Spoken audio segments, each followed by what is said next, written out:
ஆரம்ப காலத்தில் நாங்களும் பழைய விவசாயிகள் போடுற மாதிரி எல்லா விவசாயிகளும் போடுற மாதிரி தான் ஹைப்ரிட் வெரைட்டி போட்டிருந்தோம், மற்ற வெரைட்டி போட்டிருந்தோங்க. இப்போ நான் வந்து முதல்ல வந்து ஒரு 3 வருஷத்துக்கு முன்னாடி மாப்பிள சம்பா ரகம் முதல்ல போட்டேங்க. ஒரு விவசாயி சொன்னார், அதை நம்பி வாங்கி போட்டேன். அதை நெல் அரிசியாக மாற்றி சாப்பிடும்போது தான் தெரிஞ்சது. முதல் வாய் சாப்பிடும்போதே வித்தியாசம் தெரிஞ்சதுங்க. சுவையிலாகட்டும், மருத்துவ குணத்திலாகட்டும் எல்லாமே சுவை நல்ல வித்தியாசம் தெரிஞ்சது.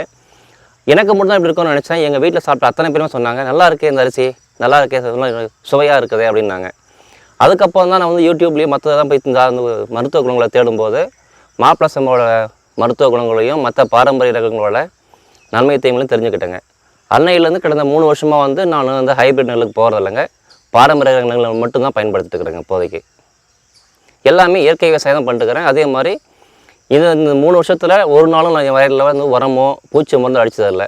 உரத்துக்காக வந்து பசுந்தழையும் அந்த அரசாங்கத்தில் கிடைக்கக்கூடிய அந்த அசோஸ்பைரலும், பாஸ்போபாக்டீரியா, ரைசோபியம் இந்த மாதிரி உயிர் உரங்களை மட்டும்தான் பயன்படுத்திட்டு இருக்கிறேங்க. என்கிட்ட மாடு இல்லாதனால இன்னும் எருவை பயன்படுத்த முடியல. கொஞ்சம் வாங்கி வெளியில் வாங்கி போட்டுக்கிறேங்க. இதுதான் நான் வந்து வேறு எந்த இதுவுமே கெமிக்கல் பயன்படுத்துறதில்லை இது வரைக்குமே. ஐயா வணக்கம்.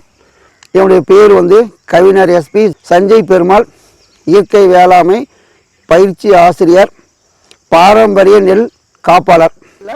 இங்கே தருமபுரி மாவட்டம் பாப்புரெட்டிப்பட்டி வட்டம் களத்தூர் ஒன்றியம் வெங்கதாரள்ளி அப்படிங்கிற இளையராஜா அவர்கிட்ட எங்கிட்ட வந்து நிறைய ரகங்கள் வந்து பயன்படுத்திட்டு இருக்கிறாரு. அதில் வந்து பார்த்தீங்கன்னா கள்ளி மலையான், வரப்பு குறைஞ்சான், காளா நமக்கு, பால் குடவாலை, சிவன் சம்பா, இந்திராணி, இந்த மாதிரி ரகங்கள், நெய் கச்சடி, ஆத்தூர் கச்சடி, இந்த மாதிரி நிறைய ரகங்கள் பண்ணி அறுவடை பண்ணிட்டு இருக்கிறாரு.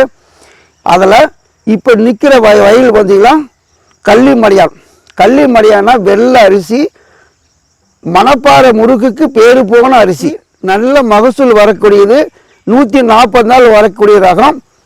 இது வந்து பட்டங்கள்னு சொல்ல போது பார்த்தீங்கன்னா ஆடி ஆவணி சம்பா பட்டத்துலையும் போடலாம், கார்த்திகை பட்டத்துலையும் பண்ணியிருக்கிறாங்க, நல்லாயிருக்கு. அதே மாதிரி வரப்பு கொழிஞ்சான் வந்து பூங்கார் என்ன உயர வருமோ அந்த தான் வரும் வரப்பு கொழிஞ்சான். அந்த வரப்பு கொழிஞ்சான்னு பார்த்தீங்கன்னா சிகப்பு அரிசி. அதே மாதிரி பார்த்தீங்கன்னா காளா நமக்கு தோல் வந்து கருப்பாக இருக்கும், அது வந்து அரிசி வெள்ளையாக்கும். அதிகமான மருத்துவ குணங்கள் காளா நமக்கு இருக்குது, வரப்பு கொழிஞ்சாலும் இருக்குது, கள்ளிமணியாலும் இருக்குது. அந்த மாதிரி நாங்கள் ஒவ்வொரு நிலையும் ஆராய்ச்சி பண்ணி விவசாயிகளுக்கு தெளிவாக கொடுத்துருக்கோம். அந்த வகையில் இப்பொழுது இந்த கள்ளிமலையா நெல் இந்த 3 ரகத்தை இப்போ எடுக்க போகிறோம்.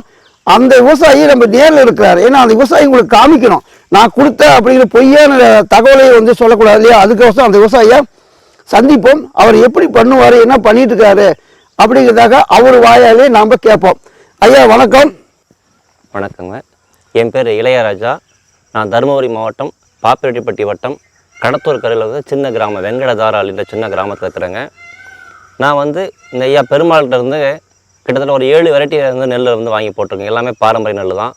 மாப்பிள சம்பா, சிவன் சம்பா, நெய் கச்சடி, காளா நமக்கு, வரப்பு குழஞ்சான், கள்ளி மலையான், பால் குடவாழை, இந்த வெரைட்டிலாம் வந்து அவர்கிட்ட வாங்கி போட்டிருக்கேன். இந்திராணி வெரைட்டி போட்டிருக்கேங்க.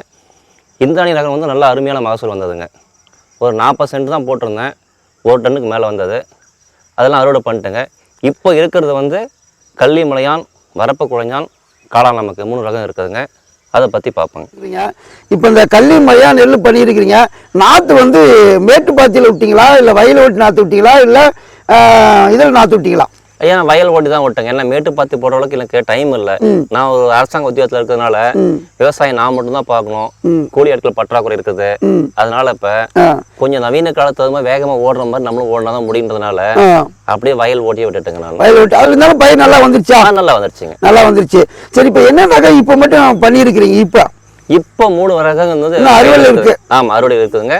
புதுசா ஒரு ரகம் நாத்து விட்டு நட போறேங்க, ரத்தசாலி. சரி, இப்ப இந்த கள்ளி மலையம் பண்ணிருக்கீங்க, எப்படி திரிஞ்சு நெல்ல சாகுபடியில பண்ணிருக்கீங்களா, ஒத்த நெல்ல போட்டு பண்ணீங்களா, இல்ல மொத்தமா நம்ம அந்த காலத்துல சதுர நடு போட்டு பண்ணுவீங்களா? திருந்தி நெல் தாங்க, வரிசை நெல் தான் பண்ணிருக்கிறோங்க. வரிசை நெல் பண்ணிட்டோம். ஒரு 20 நாளுக்குள்ளே நட்டுட்டேங்க நாத்தை. கோலம் வீடு ஓட்டணும், அதுக்கப்புறம் கை களையும் பறிச்சோம். நல்லா தான் வந்திருக்குங்க. நல்லா மாசம் வரும்னு நினைக்கிறேன். சரி, அடி உரம் என்ன கொடுத்தீங்க? அடி உரமான உரமே எதுவுமே பயன்படுத்தல. உயிர் உரங்கள் அந்த மாதிரி தலையும் பயன்படுத்துறேன். நம்ம தழை தான், பசுந்தாள் வரும், பசுந்தாள் வரும் போட்டுக்கிறோம். அசோஸ்பைரலும், பாஸ்போபாக்டீரியா, பொட்டாஷ் பாக்டீரியா, இப்படி எல்லாமே வந்து இயற்கை உயிர் உரங்கள்லாம் பயன்படுத்திக்கிறோம் இல்லையா. நான் கெமிக்கல் உரம் பயன்படுத்தல.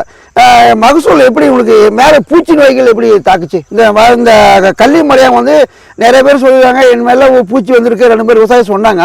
ஆனால் உங்களுடைய நிலத்துல பார்க்கும்போது அந்த பூச்சி நோய்கள் இல்லைன்னு தான் தெரியுது. ஆனால் உங்களுக்கு பெருசாக பூச்சி வந்த மாதிரி தெரிலங்க இதில். ஆமாம், ஏன்னா நான் ஒரு 20ஆவது நாள் வந்து முதல்ல வேப்ப எண்ணெய் அடிச்சேங்க. அதுக்கப்புறம் பெவேரியா பேசியா நான் கொடுத்தேன். கடைசியா பூ பூக்க சமயத்துல வந்து அசாரி லாக்டம் கொடுத்தேங்க. உங்களுக்கு வந்து பெருசா பூச்சி தாக்குறது பெருசா இல்லைங்க, பூச்சி நோய் தாக்குறது இல்லை. ஒரு சில விவசாயம் பார்த்தீங்கன்னா எனக்கு பூச்சி நோய் தாக்கிருச்சுன்னு சொன்னாங்க. அப்படின்னா இந்த காளான் நமக்கு மாதிரி அடி வாங்கின மாதிரி ஒரு சில ஏரியாவுக்கு அது வந்து மாற்றங்கள் செஞ்சு இருக்கு. அது நம்ம காளான் நமக்குல மட்டும்தான் வந்து நோய் வந்ததுங்க, இதுக்கு நோய் கூட வரலங்க. நோய் வரல. ஆமா, பக்கத்து வயல தான் போட்டிருக்கிறேன். பட் அந்த வெரைட்டிக்கு நோய் வந்தது, இதுக்கு வரல. இதை மட்டும் பார்த்தீங்கன்னா ஒரு 30 சென்ட் வருங்களா? 30 சென்ட் தான் வருங்க. 30 சென்ட் வரும். எவ்வளவு நெல் இதுக்கு நாற்று விட்டீங்க? நான் 5 கிலோ தான் வாங்கிட்டேன். 5 கிலோ விட்டீங்க. சரியா போச்சுங்களா? சரியா போச்சுங்களா? ஐயா, இப்போ பார்த்துக்கிற விவசாயி அனைவரும் பாருங்க, இந்த கள்ளி மலையாளம் பண்ணியிருக்கிறாரு. அவர் எல்லாம் பண்ண தகவல்கள் உங்களுக்கு பரிமாறியாச்சு. இது வெள்ளை அரிசி, அதாவது ஆடி ஆவணிலாம் சம்பா படத்துலையும் போடலாம், கார்த்திகை படத்துலையும் வரும். நல்ல மகசூலை கொடுக்கக்கூடிய உங்களுக்கு என்ன மகசூல் எதிர்பார்க்குறீங்களா? ஒரு 8லேருந்து 10 மூட்டை வரும் நினைக்கிறேங்க. 10 மூட்டை 30 சென்ட்ல 10 மூட்டைக்கும் போது ஒரு ஏக்கருக்கு நீங்களே கணக்கு போடுங்க, 30 மூட்டை குறையாம வரும். 2000 ரூபா வச்சுட்டு 60 ரூபா ஆச்சு. ஒரு விவசாயம் வந்து பார்த்தீங்களா, இன்னைக்கு காலகட்டத்துக்கு பார்த்தீங்கன்னா ஹைபிரிட் நெல்லுக்கு போய் தேடி போயிட்டு ஒரு விவசாயிக்கு எடுத்து கேட்குறேன், எவ்வளோப்பா செலவு பண்ண? ஒரு 70,000 செலவு பண்ணாங்களாம். எவ்வளோப்பா வருமானம் வந்துச்சா? 30,000 வச்சுக்கிறாங்க. அப்போ எவ்வளோ பாருங்க. இந்த மாதிரி வந்து விவசாயிகள்லாம் வந்து அடி இதுக்காக போயிட்டு இருக்காங்க. அதுமாரி இல்லாமல் இந்த மாதிரி பாரம்பரிய ரகத்தை தேர்வு செஞ்சு இந்த மாதிரி பாரம்பரியத்தை நீங்கள் பயன்படுத்துங்க. ஆரம்ப காலத்தில் நாங்களும் பழைய விவசாயிகள் போடுற மாதிரி எல்லா விவசாயிகளும் போடுற மாதிரி தான் ஹைபிரிட் வெரைட்டி போட்டிருந்தோம், மற்ற வெரைட்டி போட்டிருந்தோங்க. இப்போ நான் வந்து முதல்ல வந்து ஒரு 3 வருஷத்துக்கு முன்னாடி மாப்பிள சம்பா ரகம் முதல்ல போட்டேங்க. ஒரு விவசாயி சொன்னார், அதை நம்பி வாங்கி போட்டேன். அதை நெல் அரிசியாக மாற்றி சாப்பிடும்போது தான் தெரிஞ்சது. முதல் வாய் சாப்பிடும்போதே வித்தியாசம் தெரிஞ்சதுங்க. சுவையிலாகட்டும், மருத்துவ குணத்திலாகட்டும் எல்லாமே சுவை நல்ல வித்தியாசம் தெரிஞ்சது. எனக்கு மட்டும் தான் இப்படி இருக்கும்னு நினச்சேன். எங்கள் வீட்டில் சாப்பிட்ட அத்தனை பேருமே சொன்னாங்க, நல்லா இருக்கே இந்த அரிசி, நல்லா இருக்கே, சுவையாக இருக்குது அப்படின்னாங்க. அதுக்கப்புறம் தான் நான் வந்து யூடியூப்லேயும் மற்றதான் போய் இந்த மருத்துவ குணங்களை தேடும்போது மாப்பிள சம்பாவோட மருத்துவ குணங்களையும் மற்ற பாரம்பரிய ரகங்களோட நன்மை தீமைகளையும் தெரிஞ்சுக்கிட்டேங்க. அன்னையிலேருந்து கடந்த 3 வருஷமாக வந்து நான் வந்து ஹைபிரிட் நெல்லுக்கு போகிறதில்லைங்க, பாரம்பரிய ரகங்களை மட்டும்தான் பயன்படுத்திட்டுருக்கிறேங்க. இப்போதைக்கு எல்லாமே இயற்கை விவசாயம் தான் பண்ணிட்டுக்கிறேன். அதே மாதிரி இந்த 3 வருஷத்தில் ஒரு நாளும் நான் என் வயலில் வந்து உரமோ பூச்சி மருந்து அடித்ததில்லை. உரத்துக்காக வந்து பசுந்தழையும் அந்த அரசாங்கத்தில் கிடைக்கக்கூடிய அந்த அசோஸ்பைலும் பாஸ்போ பாக்டீரியா, ரைசோபியம் இந்த மாதிரி உயிர் உரங்களை மட்டும்தான் பயன்படுத்திட்டு இருக்கிறேங்க. என்கிட்ட மாடு இல்லாதனால இல்லை எருவை பயன்படுத்த முடியல, கொஞ்சம் வாங்கி வெளியில் வாங்கி போட்டுக்கிறேங்க. இதுதான் நான் வந்து வேறு எந்த இதுவுமே கெமிக்கல் பயன்படுத்துறதில்லை இது வரைக்குமே. முதல்ல நான் பாரம்பரிய நெல் வாங்கும்போது திருப்பத்தூர் வந்து ஒரு விவசாயி கொடுத்தாருங்க மாப்பிள சம்பா. அதை போட்டதுக்கப்புறம் தான் அப்புறம் பாரம்பரிய நெல்லை விசாரிக்கும் போது நம்ம கடத்தூர் பக்கத்துலேயே ஐயா பெருமாள் ஒருத்தர் இருக்காருங்களே, அவர்கிட்ட எல்லா ரகங்களும் இருக்குது அப்படின்னு சொன்னாங்க. அதுக்கப்புறம் தான் அவர் அந்த அறிமுகம் கிடைச்சதுங்க. அங்கே போகும்போது நிறைய 100கணக்கான நகரங்கள் இருக்குது, நம்ம ஏரியாவுக்கு வரதை நீங்கள் போடுங்க சார்னு சொன்னார். அதுக்கப்புறம் தான் ஐயா பெருமாள்கிட்ட வாங்கி நான் ரகங்களை பயன்படுத்தி வரேங்க. இப்போதைக்கு மக்கள்கிட்ட ஒரு மாற்றம் வந்திருக்குதுங்க. அதாவது விஷம் இல்லாமல் உணவை நம்ம சாப்பிட்ணும்னு நினைக்கிறாங்க, எல்லாருமே நினைக்கிறாங்க. அதுக்காக வந்து இயற்கை பொருட்களை தேடி வாங்குறாங்க. நேற்று கூட தர்மபுரம் ஒரு மேடம் வந்து ஃபோன் பண்ணாங்க எனக்கு, சார் இந்த மாதிரி அரிசி வேணும், இயற்கை விளைஞ்ச அரிசி வேணும் அப்படின்னு கேட்டிருக்காங்க. நான் தரங்க மேடம் சொல்லியிருக்கேன். அது இல்லாமல் 10 மூட்டை நெல் வேணும்னு கேட்டிருக்காங்க அவங்க. என்கிட்ட இல்லை மேடம் சொன்னேன், எங்கேயாவது வாங்கி கொடுங்கன்னு கேட்டிருக்கிறாங்க. ஸோ மக்கள்கிட்ட இப்போ ஆர்வம் வந்து இயற்கை விவசாயத்து மேலே நிறைய திரும்பி இருக்குதுங்க. எங்கிட்டயே இப்போ வந்து நிறைய பக்கத்தில் இருக்கிற விவசாயிகளோ கேட்டுக்காட்டார், நானும் இதே மாதிரி போடுறேன், எனக்கு இந்த மாதிரி விற்பனை வாய்ப்பை ஏற்படுத்தி கொடுங்க அப்படின்னு கேட்டார். கண்டிப்பாக பண்ணுறோம் வாங்க. இயற்கை விவசாயம் வந்து பெரிய மார்க்கெட்டுங்க, நமக்கு தான் தெரியலையே வழிய இயற்கை விவசாயம் மிக பெரிய மார்க்கெட்டாக இருக்குது. இயற்கை விவசாயத்துக்கான விலையும் அதிகமாக தான் இருக்குது. என்ன ஒன்று நம்மக்கிட்ட இருக்குதுன்றது யாருக்கும் தெரியாது. தெரியப்படுத்திட்டோம்னா நல்ல அருமையான வாய்ப்பு இருக்குதுங்க.